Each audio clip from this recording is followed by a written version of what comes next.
जय हिंद दोस्तों, स्वागत है आपका हनु ग्लोबल स्टडीज के इस मंच पर।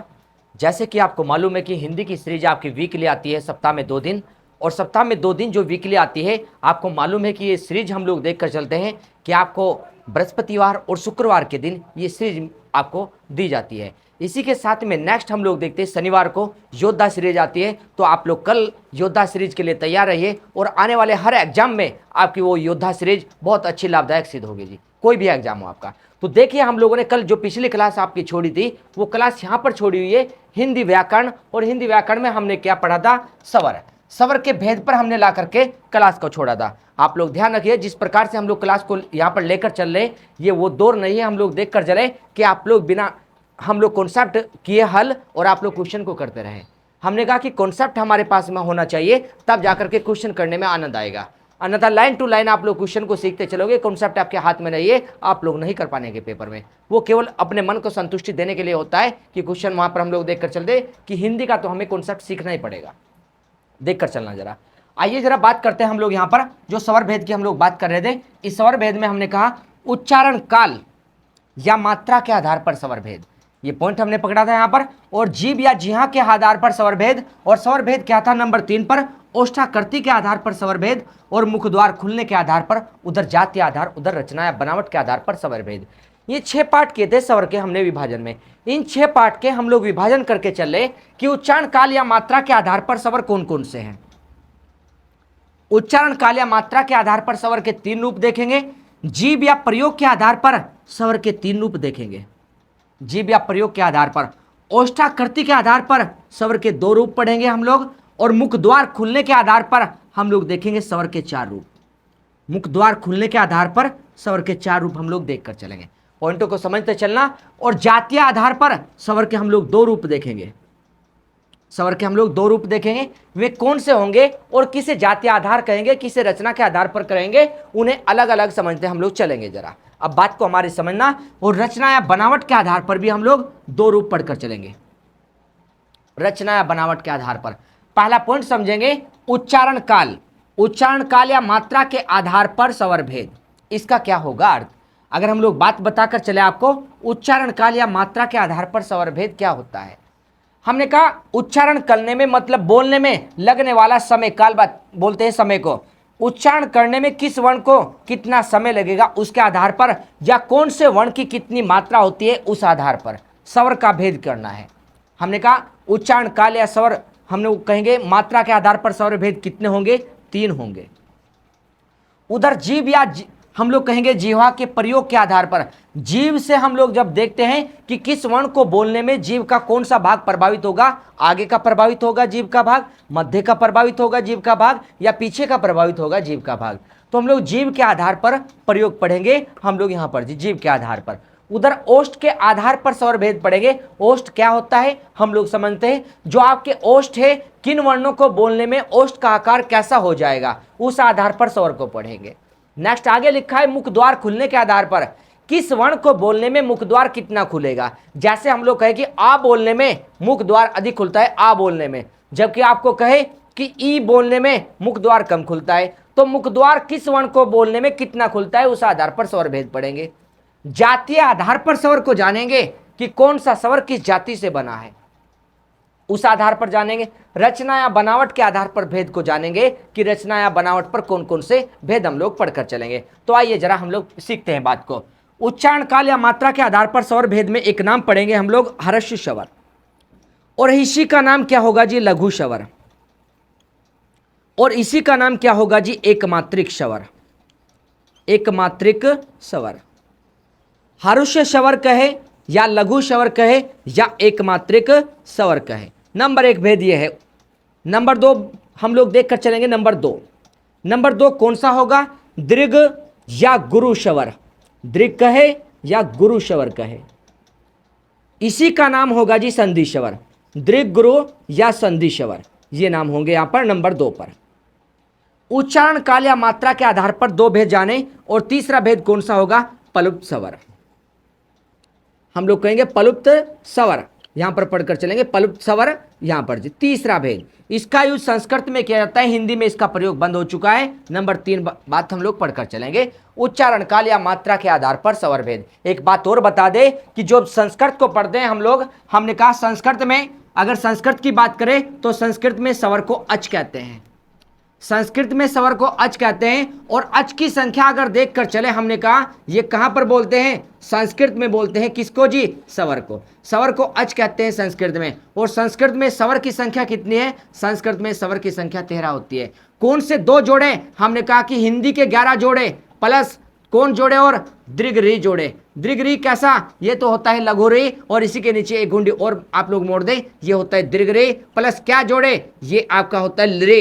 ये 2 वर्ण जोड़ करके हम लोग कहते हैं कि 11 हिंदी वाले, और 2 ये जोड़ दें तो आपके संस्कृत के कितने स्वर बन जाते हैं, हमने कहा 13 बन जाते हैं। इस कारण से हम लोग पढ़ेंगे अच किसे कहते हैं। आपके हिंदी वाले एग्जाम में ही आपके यूके SSSC पूछ चुका है कि अच किसे कहते हैं, तो अच स्वर को कहते हैं। और संस्कृत में स्वर की संख्या 13 है, 11 हिंदी वाले और 2 कौन से आपके, एक दीर्घ रे और एक लिरी को जोड़ दे, ये स्वर में शामिल होते हैं संस्कृत में जी। हम लोग देख कर चले जरा यहाँ पर जी, हमने जाना अभी पॉइंटों को समझ कर चले कि संस्कृत में क्या होता है। अभी जान रहे हम लोग उच्चारण काल या मात्रा के आधार पर स्वर भेद, एक ह्रस्व या लघु, और कहेंगे एक दीर्घ या गुरु, और एक संधि स्वर, उसी का नाम। ये एक मात्रिक है तो इसे कहेंगे द्विमात्रिक स्वर।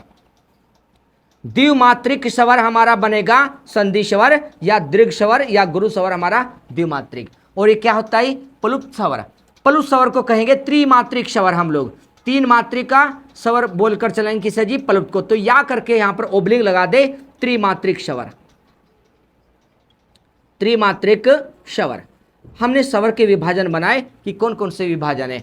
अब जीव या जीहा के आधार पर जो चार्ट आपने बनाया था उस चार्ट को कंप्लीट करना जी पहले, उसके बाद में आगे पढ़ना जी, क्योंकि चीज़ें एक शेड्यूल में होनी चाहिए। अगर शेड्यूल में आपने बना रखी है, चीज़ें समझ भी आएंगी और चीज़ों को आगे याद करने में भी आनंद आएगा जी।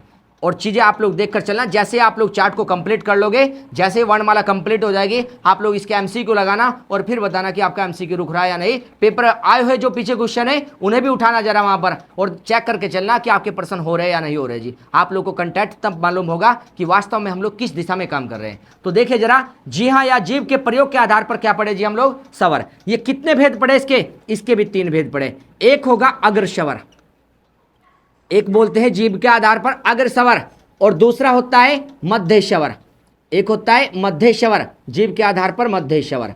और तीसरा नाम क्या होता है, हम लोग तीसरा पढ़ेंगे जी यहां पर जी, एक होता है जी पश्च स्वर, पश्च स्वर। तीसरा होता है पश्च स्वर। तो अग्र स्वर, मध्य स्वर और पश्च स्वर, ये किस आधार पर स्वर के भेद है, जीव के प्रयोग के आधार पर। याद करना आसान बनेगा। हर टॉपिक का आप लोग लॉजिक समझना कि क्या अग्र है, क्या मध्य है, क्या पश्च है, हर्ष क्या है, दीर्घ क्या है, प्लुप्त क्या है, समझ जाएंगे। बात आसान है, चीजें आप लोग चिंता मत करना। जरा देखिए, जरा हम लोग जानेंगे यहाँ पर जी 2 रूप किसके जानेंगे, ओष्ठाकृति के आधार पर। हमने कहा कि ओष्ठाकृति कैसे, हमने कहा कुछ वर्णों को बोलने में ओष्ठ का आकार आपका गोल हो जाता है, लगभग गोल, तो उसे कहते हैं वृत्ताकार। वृत्ताकार मतलब गोल। वृत्त कैसा होता है जी, गोल होता है। कुछ वर्णों को बोलने में ओष्ठ का आकार गोल हो जाए उन्हें कहते हैं वृत्ताकार, और कुछ वर्णों को बोलने में गोल ना होकर अन्य आकार बने उन्हें कहते हैं अवृत्ताकार। तो एक नाम होगा ओष्ठाकृति के आधार पर वृत्ताकार स्वर, वृत्ताकार स्वर एक नाम होगा।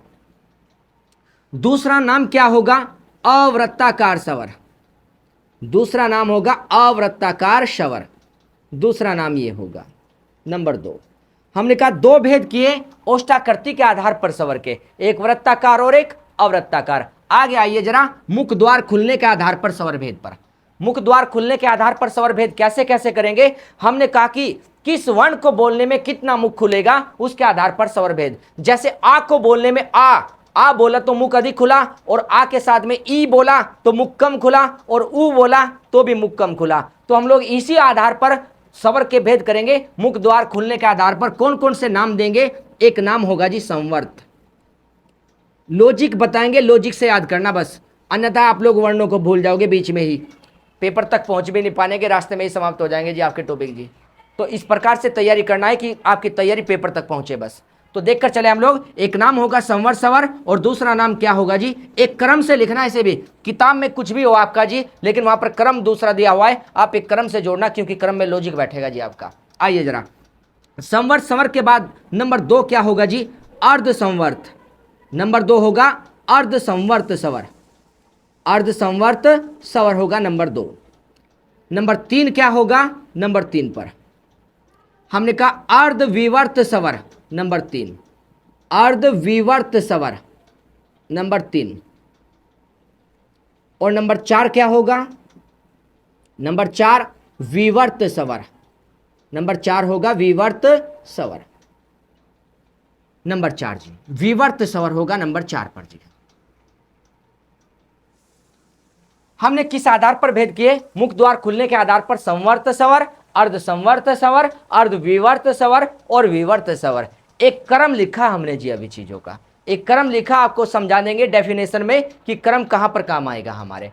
आइए जरा जातीय आधार पर हम लोग 2 भेद करेंगे यहां पर सवर के, जो जातीय आधार पर भेद होंगे। जातीय आधार पर कौन कौन से भेद होंगे? चलिए जी वैभव जी बताइए जरा, जातीय आधार पर भेद कौन से होंगे?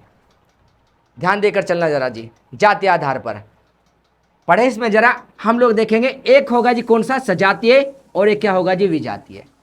एक विजातीय होगा। अब सजातीय को जाने जरा, सजातीय क्या होगा और विजातीय क्या होगा?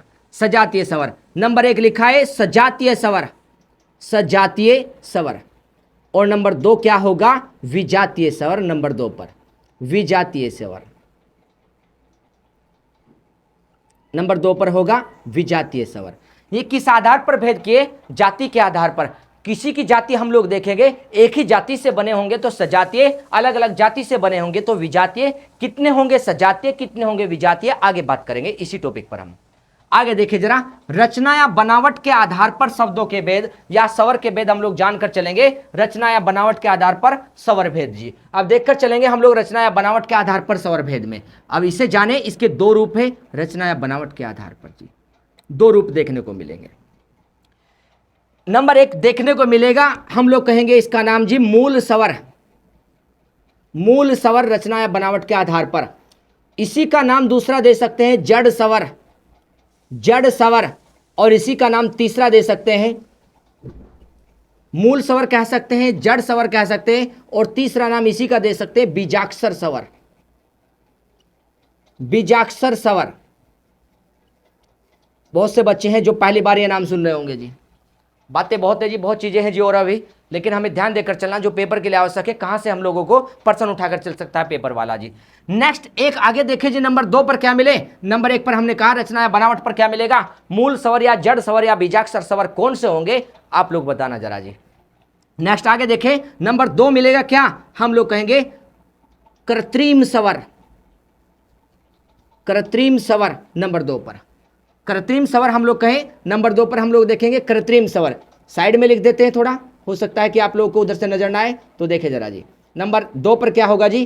कृत्रिम स्वर, कृत्रिम स्वर नंबर 2 पर जी। इसी को हम लोग ओबलिंग लगाकर बनावटी स्वर भी कह सकते हैं, बनावटी स्वर, बनावटी स्वर भी कह सकते हैं। आइए जरा अब देखो जरा, हम लोग ध्यान देकर चले। हमने जो चार्ट बनाकर चल रहे हैं, चार्ट में थोड़ा सी आप लोग देख कर चलना। अगर आप लोग यहीं पर काम करके चले तो ये चार्ट कंप्लीट हो जाएगा और बहुत काम आएगा जी। मतलब कुछ भी ना देखे, आप लोग चार्ट को पढ़ने चले जब, एक ही बार में आप लोगों की चीजें तैयार हो जाएंगी सारी जी। आप लोग ध्यान देकर चलना। हमने जो पॉइंट बनाया, दोबारा से एक बात को सुनना हमारी। हमने कहा उच्चारण काल या मात्रा के आधार पर स्वर भेद, हर्ष स्वर, लघु स्वर या एक मात्रिक स्वर, उसी के साथ दीर्घ स्वर, गुरु स्वर या संधि स्वर या द्विमात्रिक स्वर। नेक्स्ट हमने जाना प्लुत स्वर या त्रिमात्रिक स्वर। और देखो जीव के आधार पर क्या पढ़ेंगे? अग्र स्वर, मध्य स्वर और पश्च स्वर। जाने इसी में ओष्ठाकृति के आधार पर कौन कौन से वृत्ताकार और अवृत्ताकार स्वर, मुख द्वार खुलने के आधार पर स्वर, संवर्त, अर्ध संवर्त, अर्धविवर्त और विवर्त स्वर। ये किस आधार पर है? मुख द्वार खुलने के आधार पर। जातीय आधार पर सजातीय और विजातीय स्वर कैसे पढ़ेंगे, कितने होंगे, क्या विशेषता होगी, एक एक पॉइंट को समझकर चलेंगे जी। रचना या बनावट के आधार पर स्वर पढ़े, मूल स्वर, जड़ स्वर या बीजाक्षर स्वर एक ही बात है। उसके बाद कृत्रिम या बनावटी स्वर एक ही बात है। हमने जाने उधर रचना या बनावट के आधार पर। अब एक एक पॉइंट को पकड़ कर चलेंगे। पहले क्या पॉइंट पकड़ेंगे हम लोग? पहला पॉइंट पकड़ेंगे उच्चारण काल या मात्रा के आधार पर जो स्वर किए वे हर्षो, दीर्घ और प्लुत थे। क्या विशेषता है इनकी जानेंगे। हमने कहा स्वर, स्वर को संस्कृत में सीख चुके हैं, कितने होते हैं? 13 होते हैं जी संस्कृत में। 13 में कौन से? 2 तो 11 तो हिंदी के और 2 जोड़े जी और, एक दीर्घ रे और एक लिरे, ये क्या होते हैं? संस्कृत के स्वर। अब ये सारी बातें इधर से हटाने जा रहे हैं क्योंकि हम लोगों को इस टॉपिक पर काम करना है। पहले इस पर काम करना, फिर क्रम से इन पर काम करेंगे हम लोग। और आप लोगों को कैसे करना है काम वो भी बात समझना। आप लोगों ने जो भी चार्ट बना है, इस चार्ट को एक पेज पर लेकर चलना है। बिल्कुल अभी रफली कर ले, लेकिन बाद में एक चार्ट को पेज पर लेकर चलना है। आप लोग चाहे पेज को घुमा लेना, रोटेट कर लेना, और फिर बातों को सारी इन्हीं के नीचे लिखते चलना। इसी प्रकार से इन्हीं के नीचे लिखते चलना। इस प्रकार से आप लोग जी पहले रफली कर ले और रफ के बाद में फेयर करना। हम लोग इन सब चीज़ों को हटा करके आप लोगों को यहाँ पर दूसरा काम आगे बढ़ाकर चलते हैं जी हम लोग जी। इस प्रकार से इन्हीं के नीचे चार्ट बनाना, आपकी व्याकरण बहुत मजबूत होकर चलेगी। आप लोग एक बार प्रयास करके देखना, जरा देखे जरा जी।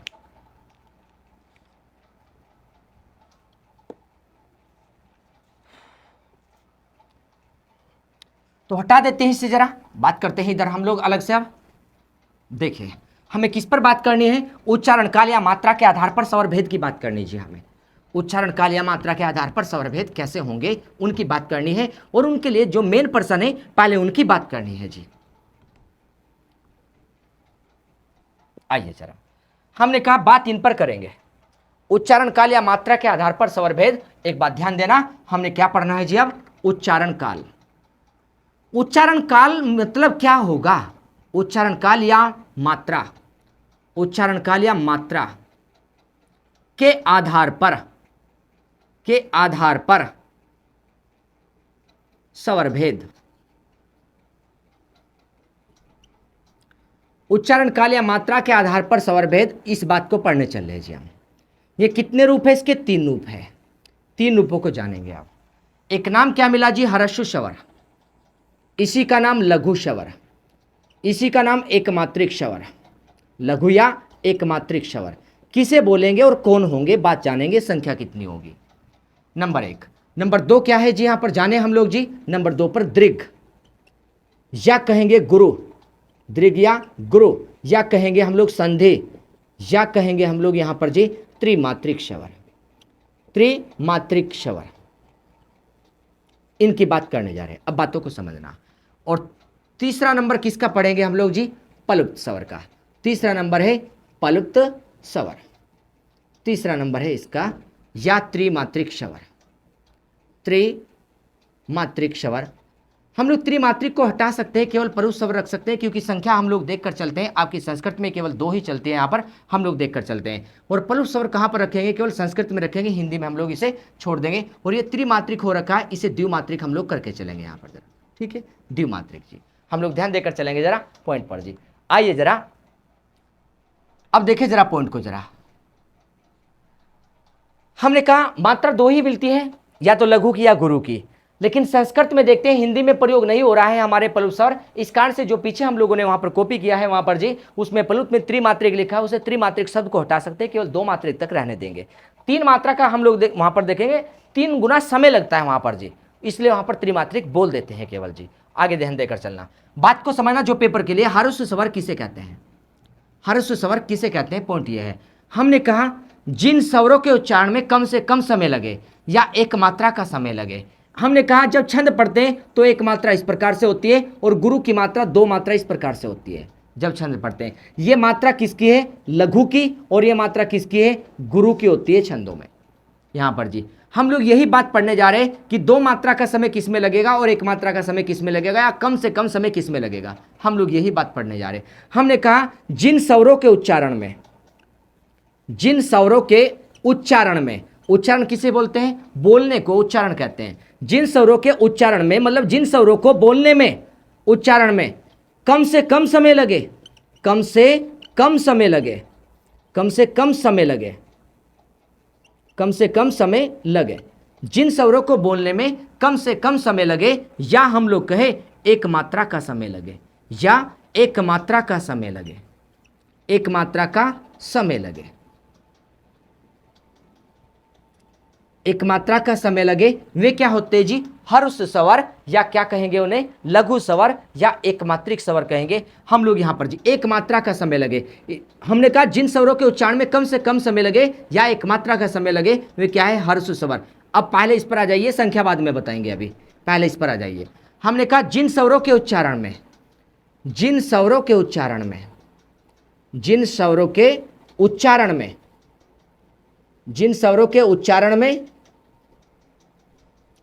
हर्ष से, हर्ष स्वर से, हर्ष स्वर से दोगुना समय, दोगुना समय, दोगुना समय लगे, दोगुना समय लगे, या हम लोग कहे, या हम लोग कहे दो मात्रा का समय लगे, दो मात्रा का समय लगे, दो मात्रा का समय लगे। बात को समझते चलना। हमने कहा दोनों की तुलना करें। हर्ष स्वर किसे कहेंगे, जिन स्वरों के उच्चारण में कम से कम समय लगे या एक मात्रा का समय लगे वे हर्ष स्वर, और जिन स्वरों के उच्चारण में हर्ष स्वर से दो गुना समय लगे या दो मात्रा का समय लगे वे दीर्घ स्वर होंगे। अब प्लुप्त क्या है, हमने कहा जिन स्वरों के उच्चारण में, जिन स्वरों के उच्चारण में, स्वरों के उच्चारण में, जिन स्वरों के उच्चारण में हर्ष स्वर से, हर्ष स्वर से 3 गुना समय लगे, हर्ष स्वर से 3 गुना समय लगे, 3 गुना समय लगे, 3 गुना समय लगे। हमने कहा जिन स्वरों के उच्चारण में हर्ष स्वर से 3 गुना समय लगे उसे प्लुप्त स्वर कहते हैं, उसे प्लुप्त स्वर कहते हैं, उसे प्लुप्त स्वर कहते हैं, उसे प्लुप्त स्वर कहते हैं। और इसका प्रयोग कहां करते हैं, इसका प्रयोग हम लोग कहेंगे कहां होता है इसका प्रयोग, इसका प्रयोग संस्कृत में होता है, इसका प्रयोग संस्कृत में होता है, हिंदी में प्रयोग नहीं होता, संस्कृत में किया जाता है, किया जाता है। कैसे होगा वो भी बता देंगे, अभी संस्कृत में किया जाता है। बात को समझ पा रहे हैं आप लोग। हमने कहा प्लुप्त स्वर क्या होगा, दीर्घ स्वर क्या होगा और हर्ष स्वर क्या होगा। हमने कहा एक मात्रा का समय लगे, दो मात्रा का समय लगे, हर्ष से 3 गुना समय लगे वो प्लुप्त स्वर है, और जहां संस्कृत में इसका प्रयोग करें। अगर इसका चिन्ह बताए आपको हम लोग जी, प्लुप्त स्वर का चिन्ह, हमने कहा इसका चिन्ह क्या होगा, प्लुप्त स्वर का अगर देख कर चले हम लोग चिन्ह क्या होगा, प्लुप्त स्वर का चिन्ह कैसा होता है, तो चिन्ह होता है जी ये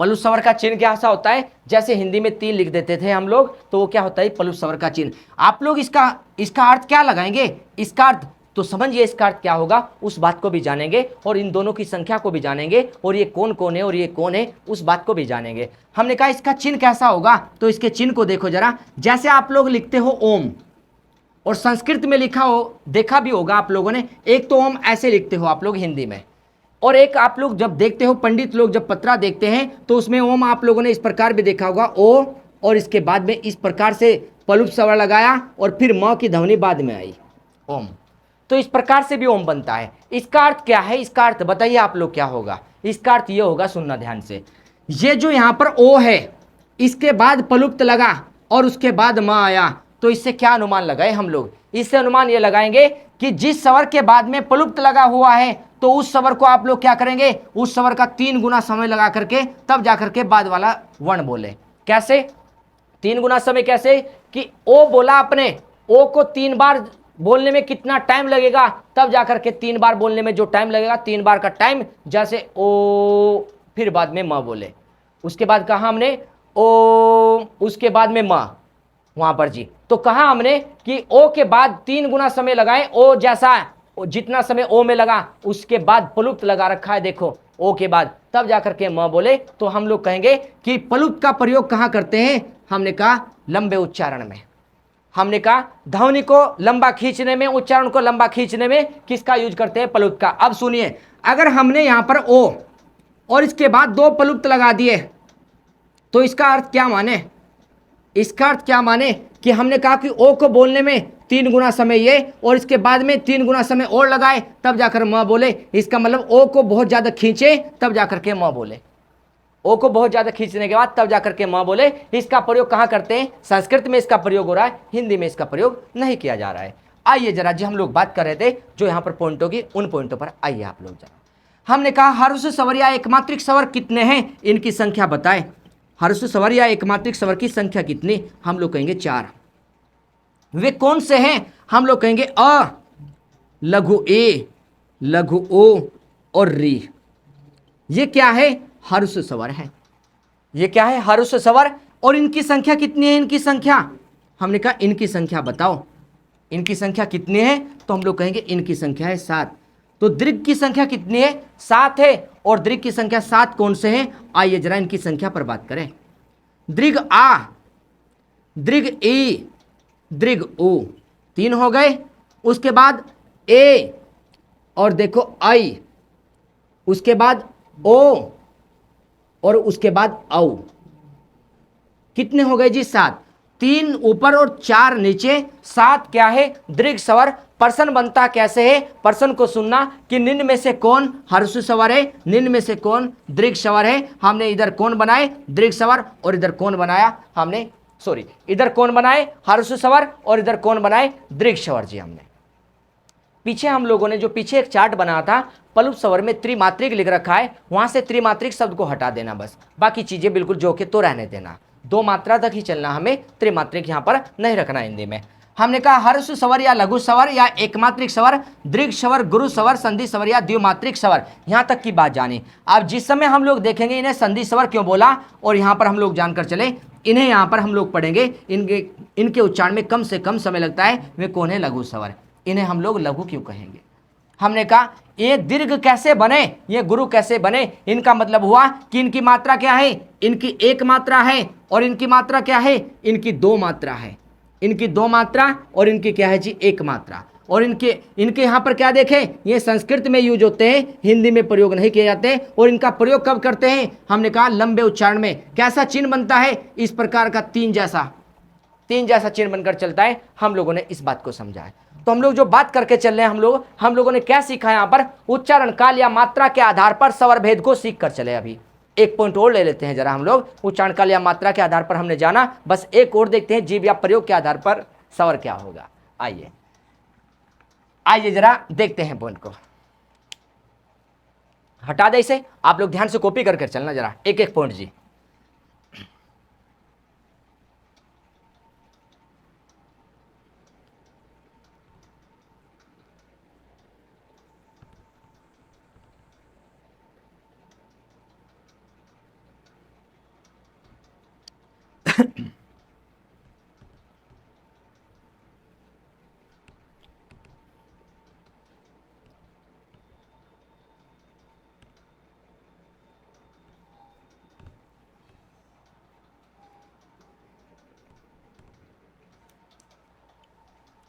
देखिए जरा, नेक्स्ट पॉइंट है नंबर 2 पर। हम लोगों ने पीछे चार्ट बनाया है, नंबर 2 पर है। हमने कहा जिह्वा या हम लोग कहेंगे यहां पर जीभ, जिह्वा या जीभ के प्रयोग के आधार पर, प्रयोग के आधार पर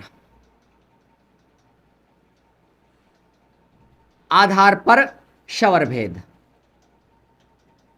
स्वर भेद। बात को समझेंगे जरा हम लोग। जिह्वा या जीभ के प्रयोग के आधार पर स्वर भेद कौन कौन से हैं, जिह्वा या जीभ के प्रयोग के आधार पर स्वर भेद, इसे जानेंगे। इसके कितने भेद पढ़े, 3 भेद कौन से होंगे, जाने उन्हें। नंबर 1 नाम होगा अग्रस्वर, अग्रस्वर। नंबर 1 नाम है अग्रस्वर, और नंबर 2 नाम है मध्य स्वर, मध्य स्वर नंबर 2 नाम है। और नंबर 3 नाम है पश्च स्वर, पश्च स्वर। मतलब जीभ में हम लोग देखें, जीभ में अगर पढ़कर चले, जिन स्वरों को बोलने में आगे का भाग प्रभावित होता है जीभ का, उन्हें कहते हैं जी अग्रस्वर। और जिनमें जीभ का मध्य का भाग प्रभावित होता है उन्हें मध्य स्वर, और जिनमें जीभ का पीछे का भाग प्रभावित होता है उन्हें पश्च स्वर। चलिए जी, एक जीभ बना देते हैं, ज़्यादा बड़ी तो नहीं बनी, ध्यान दे लेना जरा, ठीक है जी। तो हमने कहा एक जीभ हमने बनाई, और जीभ का ये पार्ट आगे का है, ये पार्ट पीछे का है, और ये पार्ट बीच का है, ये पार्ट बीच का है। हमने कहा जिन स्वरों को बोलने में जीभ का आगे का भाग ज्यादा प्रभावित होता है वे कहलाएंगे, ये पार्ट कौन सा है जी, अग्र, ये अग्र वाला है। और जिन स्वरों को बोलने में जीभ का मध्य का पार्ट प्रभावित होता है, ये क्या है जी, मध्य है, ये मध्य वाला है, ये मध्य है यहाँ पर जी, और ये क्या है जी, पश्च, ये मिलेगा जी पश्च। हमने जीव को जानने जा रहा।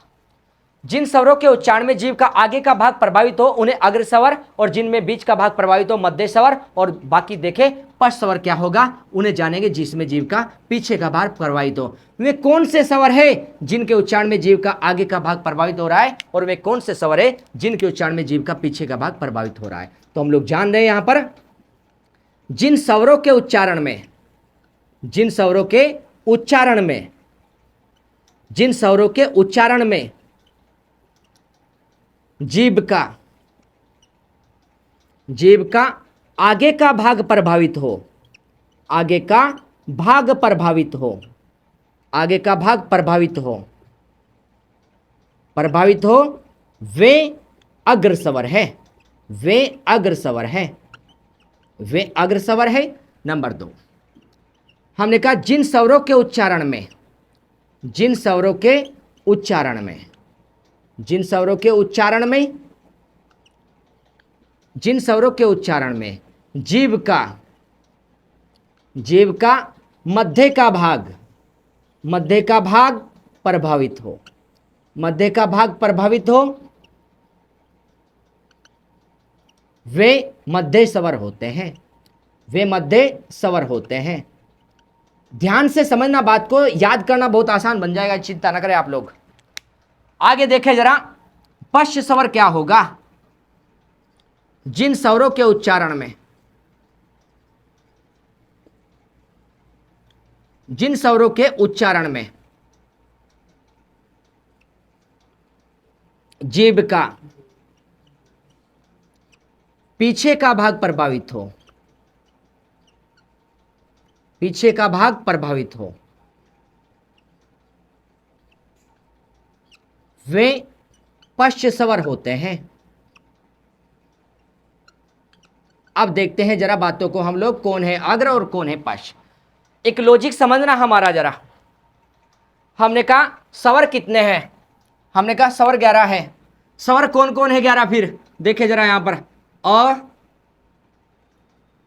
आ, लघु ई, दीर्घ ई, लघु उ, दीर्घ उ, रे, ए, ऐ, ओ, औ। ये 11 स्वर है जी, ये 11 स्वर है।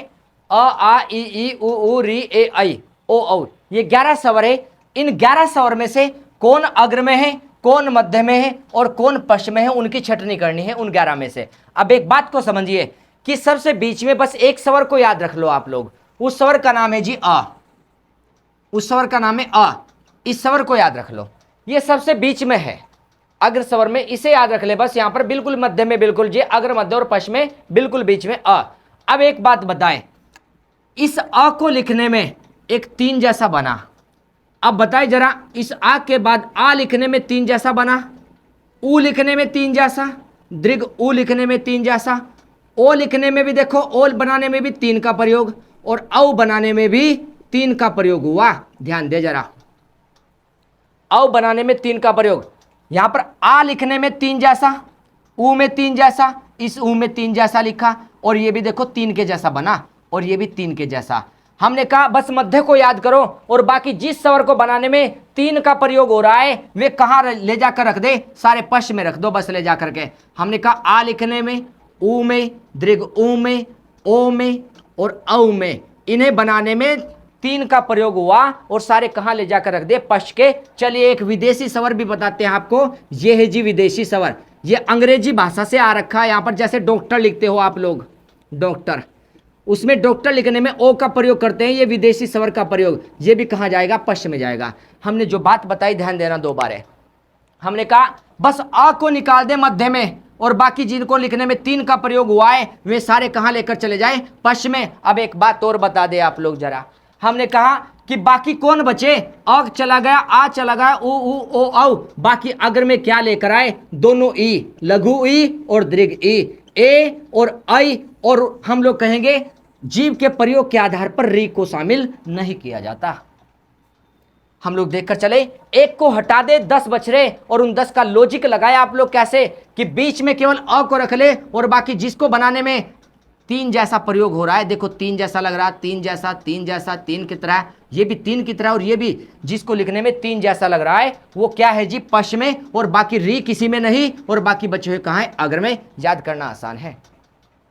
हमने कहा याद करना आसान है, क्या पॉइंट पढ़ा, हमने कहा जीव या जीवा के प्रयोग के आधार पर कौन सा भाग जीव का प्रभावित हो रहा है। हमने कहा अग्र स्वर में कौन आएंगे, अग्र स्वर में ई, लघु ई, दीर्घ ई, ए और आई अग्र में, और बाकी हमने कहा यहां पर कौन से जाएंगे, हमने कहा मध्य में कौन, मध्य में केवल अ है, मध्य में केवल अ है, और बाकी बच्चे हमने कहाँ रखे, पश्चिम में कौन है, दीर्घ आ, 3 को लिखने में आ का प्रयोग, और देखो लघु ओ, दीर्घ ओ और औ, और एक विदेशी कौन, डॉक्टर वाला, विदेशी अंग्रेजी भाषा का, ये आए जी आपके क्या जी, हम लोग देख कर चले जीव या जीहा के प्रयोग के आधार पर क्या पढ़कर चल रहे हैं हम लोग, यहाँ पर स्वरों को पढ़ा है। तो हम लोगों ने बात की है यहाँ पर, अभी 2 रूप पढ़ चुके हैं हम लोग, 4 रूप रह गए हैं। 4 के बाद में हमें री की और र की तुलना बतानी है, तब जाकर के हम लोग वहां पर अयोग वा वर्ण बताने और स्वर का टॉपिक हम आपका कंप्लीट करके चलेंगे। तो देखिए ध्यान दीजिए जरा, हम लोगों ने जो चीजें की है वे बहुत ही लेवल की चीजें है और याद करना बहुत आसान है उन चीजों को जी, इसलिए आप लोग ध्यान देकर चलना। जिनका एसआई का पेपर हो या कहीं पर किसी भी एग्जाम में, पुलिस का, कांस्टेबल का, कोई भी एग्जाम हो आपका, कहीं पर आप लोग ध्यान देकर चलना, हिंदी टॉपिक आ रहा है तो आप अपने आप में पर्याप्त है काम करने के लिए। जहां पर भी हिंदी आ रहा है तो ध्यान देकर चलना चीजों को और नोट्स बनाकर चलना अच्छे से जी। तो ध्यान देना और पढ़ना अच्छे से और रिवाइज रखना बार बार आप लोग चीजों पर, और ध्यान रखेंगे कि सुबह मॉर्निंग 8 बजे हम लोगों की क्लास आप लोगों के सामने उपस्थित हो जाती है, और आपको कल क्लास मिलने वाली है योद्धा सीरीज के नाम से, जो हर एग्जाम के लिए बहुत ही महत्वपूर्ण है। आप लोग उसे चेक करना और देखना कंटेंट को जरा जी। तो मिलते हैं नेक्स्ट क्लास में आप लोगों से, ध्यान रखना, धन्यवाद।